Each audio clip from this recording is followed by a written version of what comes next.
Friends, Bhagyalakshmi serial next promo என்ன மாதிரியான twist ஆக்க போகுதுன்னு பார்க்கலாம்.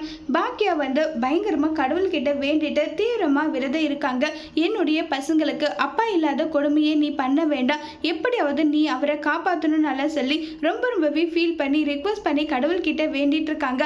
அப்ப ராதிகா என்ன நீ இனி கோபி கூட சேர்ந்து வாழணுன்ற எண்ணத்திலையும் ஆசையிலும் இருக்கியான்னு சொல்லி கேட்குறாங்க. உடனே பாக்கியா, நான் அப்படியெல்லாம் எதுவும் நினைக்க மாட்டேன், அவர் வேண்டாம், நான் தான் உதறி தள்ளிட்டு இருக்குன்னு தவிர அவர் எனக்கு வேணும் நான் எப்பவுமே நினைக்க மாட்டேன். என்னுடைய பசங்களுக்கு அப்பாவா இருக்கணும்னு தான் நான் ஆசைப்பட்டேன். அவர் கண் மூடும் போது இனியாவோட கல்யாணத்தையாவது நான் பார்க்கணும்னு ஆசைப்படுறேன். அது வரைக்குமாவது நான் உயிரோடு இருக்கணும், என்ன காப்பாத்துன்னு தான் சொல்லி கேட்டாரு.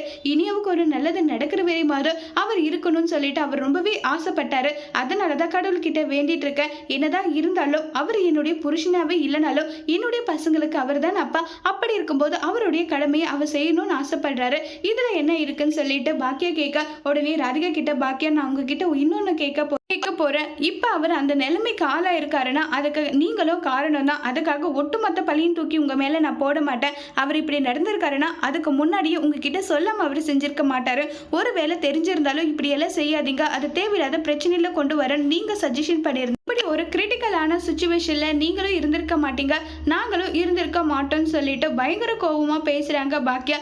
இதை கேட்ட ராதிகா, அப்ப எல்லா தப்புக்கும் காரணம் நான் தானா, அவங்க சொல்ற மாதிரி நான் தான் தப்பு பண்ணிட்டேன்னு சொல்லிட்டு ராதிகா ரொம்பவே கில்ட்டில இருக்காங்க. இப்ப ராதிகா என்ன முடிவு எடுக்க போறாங்க, கோபியை விட்டு பிரிய போறாங்களா இல்லையங்கிறத வரப்போற எபிசோட்ல வெயிட் பண்ணி பார்க்கலாம். தேங்க்யூ.